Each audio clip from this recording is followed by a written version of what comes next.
നമസ്കാരം, ഞാൻ അമൃത് സിംഗ്. അമൃത രുചി മീഡിയയിലേക്ക് ഏവർക്കും സ്വാഗതം. ജീവിതലക്ഷ്യം തേടിയുള്ള 27ാമത്തെ ഭാഗത്തിലേക്കാണ് നാം ഇന്ന് പോകുന്നത്. പ്രതിസന്ധികൾ മുന്നിൽ വരുമ്പോൾ തട്ടിത്തെറിഞ്ഞ് വിഴുന്നു പോകുന്നവർക്കുള്ള പ്രചോദനമാണ് ഒളിമ്പിക്സിൽ ഇന്ത്യക്കായി ഇരട്ട മെഡൽ നേടിയ മനു ഭാക്കറിന്റെ ജീവിതം. സ്വപ്നം കണ്ട ലക്ഷ്യത്തിലേക്ക് ഉന്നം തെറ്റാതെ എത്താൻ മനു ഭാക്കർ താണ്ടിയ വഴികളിലൂടെ ഒരു യാത്ര. ആ യാത്രയാണ് നമ്മുടെ ഇന്നത്തെ ജീവിതലക്ഷ്യം തേടിയുള്ള യാത്ര. കാഞ്ചി വലിച്ച് സ്വപ്നത്തിലേക്ക് തിരനോട്ടം നടത്തിയ 22-കാരിയാണ് മനു ഭാക്കർ. ഒളിമ്പിക്സിൽ ഒരു മെഡൽ എന്നതായിരുന്നു ആ സ്വപ്നം. 19ാം വയസ്സിൽ മനു ആ ലക്ഷ്യത്തിലേക്ക് നിറയൊഴിച്ചു. പക്ഷേ ദൗർഭാഗ്യം പിടികൂടി. കണ്ണീരോട് മടങ്ങേണ്ടി വന്നു. പിന്നീട് മനു ഭാക്കർ സ്വപ്നത്തിലേക്ക് പിസ്റ്റൾ ഉയർത്തിയത് 3 വർഷത്തെ ഒരുക്കത്തിന് ശേഷമാണ്. ബാക്കിയെല്ലാം ചരിത്രം. ഷൂട്ടിങ്ങിൽ വലിയ പ്രതീക്ഷയോടെയാണ് 2021 ടോക്കിയോ ഒളിമ്പിക്സിൽ ഇന്ത്യ എത്തിയത്. ആ പ്രതീക്ഷകളുടെ മുൻനിരയിൽ ഷൂട്ടിംഗ് സൂപ്പർ താരം മനുവും ഉണ്ടായിരുന്നു. പക്ഷേ പ്രതീക്ഷയുടെ അമിതഭാരം ആ കൗമാരക്കാരിയുടെ ആത്മവിശ്വാസത്തെ ബാധിച്ചു. അതിനിടെ ദൗർഭാഗ്യം പിടികൂടി. 10 മീറ്റർ എയർ പിസ്റ്റൽ യോഗ്യതാ റൗണ്ടിൽ ഉജ്ജ്വല പ്രകടനത്തോടെയാണ് ലോക 2ാംകാരിയായ മനു തുടങ്ങിയത്. പക്ഷേ മത്സരം പാതി വഴിയിലെത്തിയപ്പോൾ മനുവിന്റെ തോക്ക് പണിമുടക്കി. പുതിയ തോക്കുമായി മത്സരം തുടങ്ങിയെങ്കിലും ഫൈനലിലേക്ക് എത്താനായില്ല. മുഖത്തു നിന്നും മാസ്ക് അടിച്ചു മാറ്റി കണ്ണീരോടെ മടങ്ങുന്ന മനുവിന്റെ ചിത്രം നൊമ്പര കാഴ്ചയായിരുന്നു. മിശ്ര ടീമിനത്തിനും 25 മീറ്റർ വിഭാഗത്തിലും മനു ദയനീയമായി പരാജയപ്പെട്ടു. ടോക്കിയോ ദിനങ്ങളെപ്പറ്റി ചോദിച്ചപ്പോൾ മനു കഴിഞ്ഞ ദിവസം പറഞ്ഞു, എൻ്റെ ആദ്യ ഒളിമ്പിക്സ് ഒരു രാത്രി പോലും എനിക്ക് ഉറങ്ങാൻ കഴിഞ്ഞിരുന്നില്ല. ഓരോ മത്സരത്തിലും പങ്കെടുക്കാൻ തുടങ്ങിയതോടെ എൻ്റെ ടെൻഷൻ ഇരട്ടിയായി. തലപെരുത്തു. നിരാശ അടിമുടി ബാധിച്ചതോടെ കരിയർ അവസാനിപ്പിച്ചാലോ എന്നുവരെ ഞാൻ ചിന്തിച്ചുപോയി. ജീവിതകഥയിൽ മായ്ക്കാൻ ആഗ്രഹിക്കുന്ന അധ്യായം. ഇന്ത്യൻ ഷൂട്ടിങ്ങിന്റെ താരാകാശത്തിലേക്ക് പൊൻതിളക്കത്തോടെ പൊട്ടിവീഴുന്ന നക്ഷത്രമാണ് മനു ഭാക്കർ. ഹരിയാന സ്വദേശിനി. സ്കൂൾ പഠനകാലം മുതൽ സ്പോർട്സിന് താല്പര്യം. ടെന്നീസ്, സ്കേറ്റിംഗ്, ബോക്സിംഗ് എന്നിവ പരിശീലിച്ചിട്ടുണ്ട്. താൻത എന്ന മണിപ്പൂരി ആയോധന കലയിൽ ദേശീയ മെഡൽ നേടിയിട്ടുണ്ട്. പിതാവ് മെർച്ചന്റ് നേവി എഞ്ചിനീയറായ രാം കിഷൻ ഭാക്കർ. 2014 റിയോ ഒളിമ്പിക്സ് കാലത്താണ് മകൾക്കൊരു ഷൂട്ടിംഗ് പിസ്റ്റൽ വാങ്ങിക്കൊടുത്തത്. പിന്നീട് മനുവിന്റെ ഊണും ഉറക്കവും ഈ പിസ്റ്റലിനോടൊപ്പമായിരുന്നു. മുൻകാല ചാമ്പ്യൻ ജസ്പാൽ റാണയുടെ ശിക്ഷണത്തിൽ നേട്ടങ്ങൾ വെട്ടിപ്പിടിച്ചു. 2017 ദേശീയ ഷൂട്ടിംഗ് ചാമ്പ്യൻഷിപ്പിൽ 9 സ്വർണമടക്കം 15 മെഡലുകൾ നേടി റെക്കോർഡിട്ടു. 11ാം ക്ലാസ്സിൽ പഠിക്കുമ്പോൾ ഷൂട്ടിംഗ് ലോകകപ്പിൽ 10 മീറ്റർ എയർ പിസ്റ്റൽ വിഭാഗത്തിൽ സ്വർണ്ണ മെഡൽ നേടി അത്ഭുത താരമായി. 2018 2019 ഷൂട്ടിംഗ് ലോകകപ്പുകളിൽ നിന്ന് 8 സ്വർണവും 2018 കോമൺവെൽത്ത് ഗെയിംസിലും മെഡൽ വേട്ട തുടർന്നു. അതേ വർഷം യൂത്ത് ഒളിമ്പിക്സിലും സ്വർണം. ഷൂട്ടിങ്ങിൽ ഇന്ത്യയുടെ ഭാവി താരമാകുമെന്ന് മനുവിനെ മാധ്യമങ്ങൾ വാഴ്ത്തി.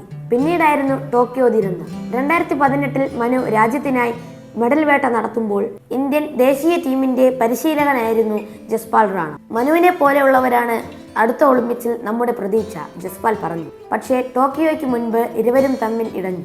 ആദ്യ ഒളിമ്പിക്സിൽ തന്നെ 3 ഇനങ്ങളിൽ മത്സരിക്കുന്നത് മനുവിന് സമ്മർദ്ദമുണ്ടാക്കുമെന്നും അതിനാൽ 25 മീറ്ററിൽ നിന്നും പിൻവാങ്ങണമെന്നും ജസ്പാൽ നിർദ്ദേശിച്ചു.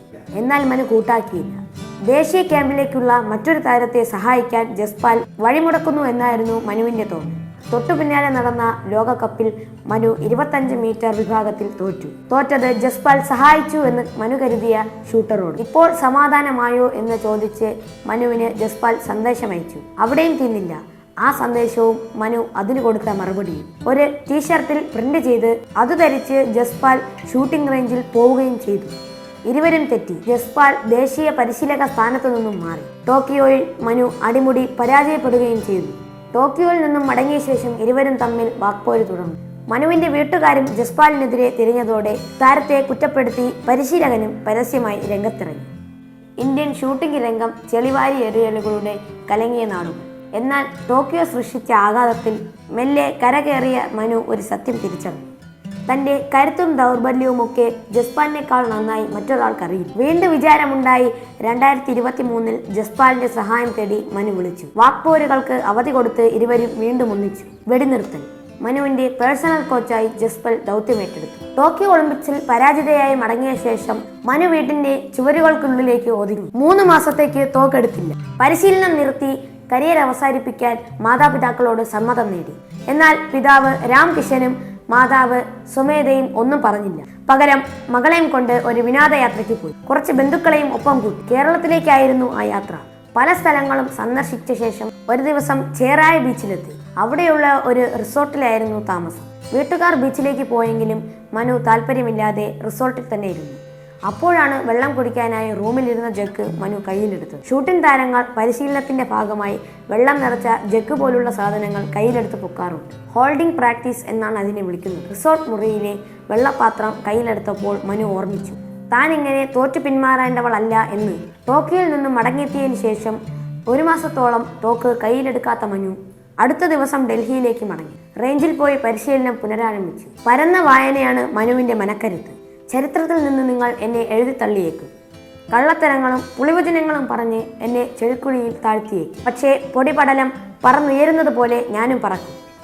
മഴ ഏഞ്ചലോയുടെ സ്റ്റിൽ ഐ റൈസ് എന്ന ഈ കവിതയിലെ വാക്കുകൾ തനിക്ക് സമ്മാനിച്ചത് വലിയ പ്രചോദനമാണെന്ന് മനു ഭാക്കർ എല്ലായ്പ്പോഴും പറയും. ദിവസവും ഭഗവത്ഗീത വായിക്കും. ഗീതയെ ഉദ്ധരിച്ചാണ് പലപ്പോഴും മനസ്സ് തുറക്കുന്നത്. പാരീസിൽ ആദ്യത്തെ മെഡൽ നേടിയതിനു ശേഷം മനു പറഞ്ഞു, എന്നെ കൊണ്ട് ചെയ്യാൻ പറ്റുന്നത് ഞാൻ ചെയ്യുന്നു, ബാക്കിയെല്ലാം ദൈവത്തിന് വിട്ടുകൊടുക്കുന്നു. ഇതാണ് ഞാൻ എപ്പോഴും ചെയ്യുന്നത്. വിധിയെ തടുക്കാൻ നമുക്ക് ആർക്കും കഴിയില്ല, അതിനെ നിർണ്ണയിക്കാനും നമുക്ക് കഴിയില്ലല്ലോ. ഷാട്രു ഷൂട്ടിംഗ് റേഞ്ചിലെ ഫൈനലുകളിലൊന്നിൽ ഏകാഗ്രതയോടെ നിന്ന് കൈ പോക്കറ്റിൽ തിരികെ 140 കോടി ജനങ്ങളുടെ സ്വപ്നത്തിലേക്ക് നിറയൊഴിക്കുന്ന മനുവിനെ കണ്ടു. ഉന്നം തെറ്റാതെ ആ തിരകൾ വെങ്കലത്തിൽ തട്ടിയപ്പോൾ തോക്ക് താഴെ വെച്ച് അവൾ തിരിഞ്ഞു. അഭിമാനവും സന്തോഷവും ആ കണ്ണുകളിൽ തിളങ്ങുന്നുണ്ടായിരുന്നു. 3 വർഷങ്ങൾക്ക് മുൻപ് കണ്ണീർ തുള്ളികൾ ഒഴുകിയിറങ്ങിയ മുഖത്ത് ആശ്വാസത്തിന്റെ മിന്നലാട്ടം. കാലത്തിന്റെ കാവ്യനീതി. കണ്ണീരിൽ മുങ്ങിയ നാളുകൾക്ക് വിട. മനു ഇനി ഇന്ത്യയുടെ വീരപുത്രി. അപ്പോൾ സുഹൃത്തുക്കളെ, മനു ഭാക്കറുടെ ജീവചരിത്രം നമ്മുടെ ജീവിത ലക്ഷ്യത്തിന് ഒരു പ്രചോദനമാകട്ടെ എന്ന് ആശംസിച്ചുകൊണ്ട് ഇന്നത്തെ എൻ്റെ വീഡിയോ ഞാൻ അവസാനിപ്പിക്കുകയാണ്. എൻ്റെ ചാനൽ ഇതുവരെ സബ്സ്ക്രൈബ് ചെയ്യാത്തവർ സബ്സ്ക്രൈബ് ചെയ്യുക, കമൻറ്റ് ചെയ്യുക, ഷെയർ ചെയ്യുക, ലൈക്ക് ചെയ്യുക. പുതിയ വീഡിയോയുമായി ഞാൻ വീണ്ടും വരുന്നതായിരിക്കും. ബൈ.